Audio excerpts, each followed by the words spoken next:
Jesus, vamos falar do único e verdadeiro Deus.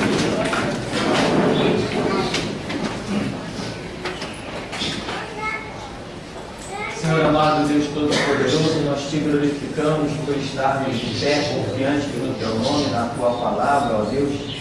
Não tendo nada do que nos acusar, a nossa consciência é tranquila diante de Ti, ó Deus. Os nossos sentimentos são tranquilos, porque nós sabemos, ó Deus, como a Escritura diz, examine-se, pois, o homem a si mesmo, ó Deus. E então, ó Deus, nós tendo nos examinado, nós podemos crer que até aqui nos tem ajudado, Senhor. Por isso, ó Deus, toma toda a honra, toda a glória, todo o louvor, toda a adoração. Ó Deus, toda a primazia, toda a tribuna de honra te pertence. Tu és o Senhor dos céus e da terra, Tu és o Todo-Poderoso, és aquele que opera e ninguém impede, és aquele que não vê muralhas, é aquele que não vê fronteiras, é aquele que não enxerga barreiras, é aquele que não enxerga inimigos, não enxerga exércitos opositores. Tu és Senhor dos céus e da terra, e operando o Senhor, ninguém impedirá. Por isso, Senhor, nesta manhã, opera, ó Deus, nos quatro cantos da terra, aonde a nossa voz nesta hora está chegando, e faz aquilo que te apraz. Encontra os teus soldados, encontra os teus guerreiros, encontra os teus valentes, encontra, Senhor, os teus instrumentos, dá direção ao povo que se chama pelo teu nome, para que o teu nome santo seja glorificado e os teus propósitos através de nós tomem cumprimento, ó Deus, e que nada caia por terra, conforme o Senhor falara à casa de Josué, assim seja também para conosco, que se cumpram todas as tuas boas palavras. E assim nós pedimos a tua bênção nesta manhã, em nome de Jesus. Amém. Amém. Vamos sentar. Nós ainda estamos seguindo o nosso esquema das perguntas, das dúvidas, né?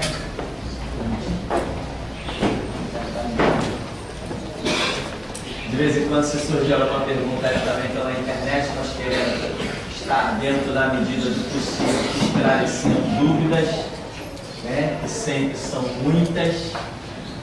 Eu recebo muitos e-mails.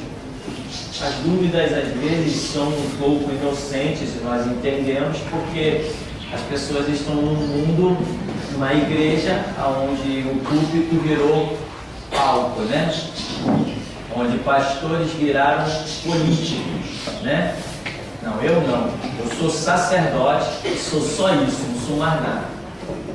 Eu sou pregador do Evangelho e não aceito ser mais nada.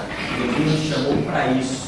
Então, eu tenho uma função específica. Agora, se eu, além de pregador, fosse também um deputado federal ou um senador, ou tivesse que estar nos palanques da vida, aí o sacerdócio ia ficar em falta. Porque Jesus nos tem chamado para uma função específica. E Ele canaliza todo o nosso tempo, as nossas intenções para aquilo, para que Ele possa trabalhar. Então, por aí as pessoas estão numa sequidão muito grande, não conseguem. As coisas mais simples, elas ainda têm dúvida. Você encontra ainda hoje, século 21, as portas do retorno de Cristo, e você encontra ainda irmãos da Igreja Batista perguntando: salvação se perde? Um crente fica endemoniado? Né? Perguntas de criança, quer dizer, criança de outros ministérios, não do nosso ministério aqui. Então, eu entendo tudo isso, né? Então, às vezes, eu tenho que estar respondendo essas coisas, né? E há um mês atrás me fizeram exatamente essa pergunta: um cristão pode ficar endemoniado? Depende, que tipo de cristão? Eu não fico, porque eu fui chamado para desfazer as obras do diabo. Agora, se eu não tiver postura para com o Evangelho, eu não sou um cristão. Aí eu fico endemoniado, já estou, né? Se eu não tenho postura para o Evangelho, quem influencia na minha vida é o diabo. Então as perguntas são muitas, perguntas principalmente sobre dízimo. Eu não acredito que em pleno século 21 a igreja preste de ter a sua missão encerrada. Ainda tem gente com 15 anos de igreja com dúvida sobre dízimo. É absurdo para mim. Mas isto é consequência do meio em que as pessoas vivem, né? Como diz aí as ciências humanas. O homem é produto do meio, mas ainda ele tem força para influenciar no meio que vive. Então, temos perguntas nesta manhã? Ninguém? Temos ali? Vamos ver.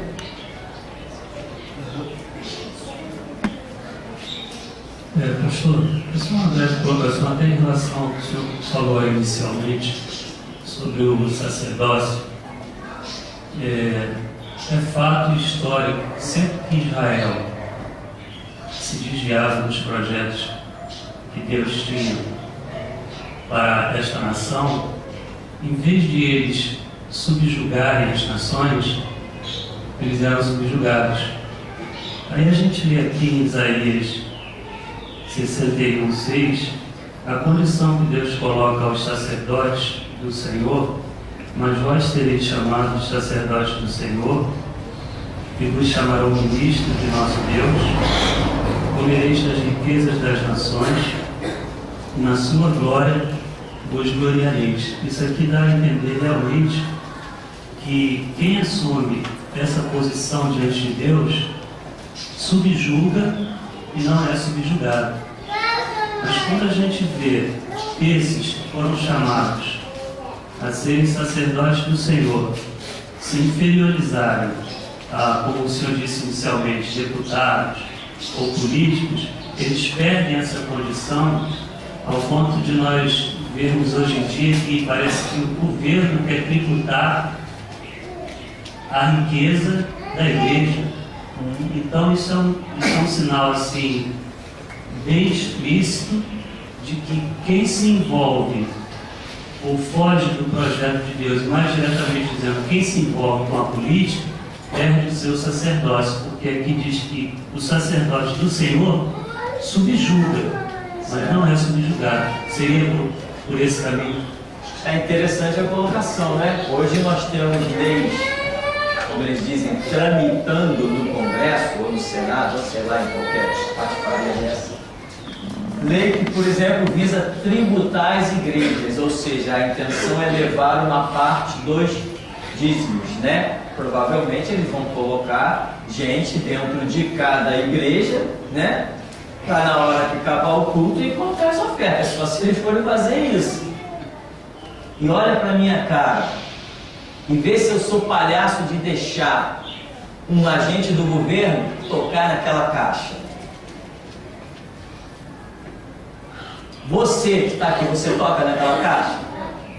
Se você não toca, imagina se eu vou deixar um policial tocar. Só se ele se manchar com o meu sangue. Então, mas isso sou eu, né? Isso sou eu, pastor Tupirani. Por aí a história é diferente. Mas aqui é assim. Aqui, enquanto eu estiver vivo, a regra é bíblica. Pode botar policial armado até os dentes. Naquela caixa ele não toca. Por quê? Porque aquilo ali pertence ao Senhor. E para tocar aquilo ali, tem que ser eu ou alguém autorizado por mim. É assim que é a regra. Mas essa lei existe em que agora o Estado está querendo até tributar a igreja. Porque é consequência da queda do sacerdócio. Exatamente como o irmão falou. É consequência da queda da igreja. A promessa é: vós sereis a nação sacerdotal e tributareis as nações. Promessa feita a Israel, promessa estendida à igreja. Mas a igreja fracassou, Israel fracassou. E de repente, Israel está tendo que pagar tributo para Roma. Israel está tendo que pagar tributo para a Síria, Assuero. Israel teve que pagar tributo para a Babilônia. Ou seja, o sacerdócio tem que estar de pé e bem de pé, disposto a apostar, disposto a dar a vida pela causa de Deus e de Jesus Cristo. Se o sacerdócio fracassa e se envolve com outras coisas, como por exemplo hoje tão comum no lixo da nossa sociedade, a política, acabou, meu irmão, ele se manchou. Veste sacerdotal é para exercer o sacerdócio, não é para exercer política. Púlpito foi feito para pregar-se a palavra de Deus, não para candidato vir distribuir nada. Eu encontrei um jovem vendedor chamado Felipe, naquela rua ali do centro da cidade, na casa de luminárias, que eu estava vendo algumas coisas, e ele disse assim: puxa, hoje para a gente não cair, está muito difícil. Nós temos que olhar muito para a palavra, senão a gente cai. Aí ele falou: essa semana lá na minha igreja, tinha um político convidado pelo meu pastor, dizia ele, e ele foi de púlpito e fez toda a sua propaganda da candidatura, e depois dali mesmo ele distribuiu folhetinhos de política dentro da igreja. Para a gente não cair é muito difícil, porque você hoje, dizia ele, você não acha nenhuma igreja que não esteja envolvida com política. Então a visão dele, embora não aceitasse, ele não tinha conteúdo suficiente para ser, como nós somos, um revolucionário. Então, meu irmão, é isso aí. O sacerdócio tem que ser exclusivo, é trabalho a Cristo e acabou a história. Paulo diz assim: quem milita a boa milícia ele chama de as coisas de Deus, o Evangelho, ele diz o quê? Não se embaraça com as coisas do mundo. Tem um monte de pastor embaraçado com as coisas do mundo, meu irmão. Um monte de pastor embaraçado com as coisas do mundo. Quantas vezes eu quis fazer aí uns cursos para aprender algumas coisas, alguns detalhes, e eu paro e penso: poxa, isso vai tomar meu tempo, aquilo vai tomar meu tempo, e eu não faço. Não é nem coisa para ir trabalhar lá fora, é coisa só para aplicar aqui dentro da própria obra mesmo. Eu não faço e de repente eu me surpreendo que aquele curso que eu ia fazer, Deus está levantando alguém no meio da congregação com aquele conhecimento. Ou seja, está provando mesmo que o meu lugar é aqui no púlpito, e ele vai levantando no meio da congregação tudo que o ministério precisa, né? Hoje nós temos trabalhos aí através da internet, coisas que eu não sonho nem como se faz. Hoje estamos transmitindo pela internet para todos os continentes. Basta acessar a rádio online. E eu não sei como se faz isso. Então Deus vai levantar. O meu lugar é ali, no púlpito. Ah, mas você não faz mais nada? Alguém já, com inveja do meu ministério, já disse assim, né? Chamou a polícia, botou a polícia aqui na porta e disse para o policial assim: pega a carteira de trabalho dele. Você acredita nisso que eu estou te dizendo? Inveja da obra, inveja, o camarada teve a capacidade de ir na delegacia dizer que eu invadi a casa dele, ameacei ele de morte, fez parte de mim, só que o endereço que ele deu foi Rua Saldanha Marinho, número 24, esse é o endereço da minha casa, eu moro aqui. E o policial ainda mandou 2 cartinhas para mim, eu estou esperando ele mandar mais, ou ele desiste ou ele manda mais, né? Só se ele fosse minha namorada para me mandar cartinha, né? O policial vai ficar mandando cartinha, minha namorada? Gostou de mim? Então o camarada põe a polícia na minha porta, vem com um papo desse furado, sem lógica, e diz para o policial: pega a carteira de trabalho dele. Claro que eu não tenho. Hoje assinada não, eu tenho as antigas. Eu trabalhei no Bradesco, Centro Educacional da Lagoa, Cooperativa de Táxi, Transportes Futuro. Eu tenho as mãos calejadas e eu tenho história. Agora, hoje não, eu sou sacerdote, não preciso de carteira assinada, dou em quem doer. Sou o que sou e acabou a história. E para chegar onde eu cheguei, não é qualquer um. Não é qualquer um. Tem que ralar, tem que ter disposição. Então, o sacerdócio é um serviço exclusivo a Cristo. Não posso me manchar com nada. E tem mais, não posso manchar a minha imagem com nada. Eu não sou político e não posso apresentar político. Não sou candidato e não posso apresentar nenhum candidato.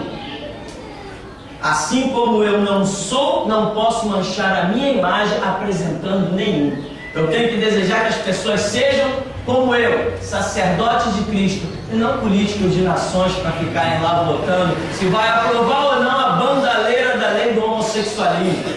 Não, porque, né? Agora o filho do R.R. Soares está aí se candidatando, né?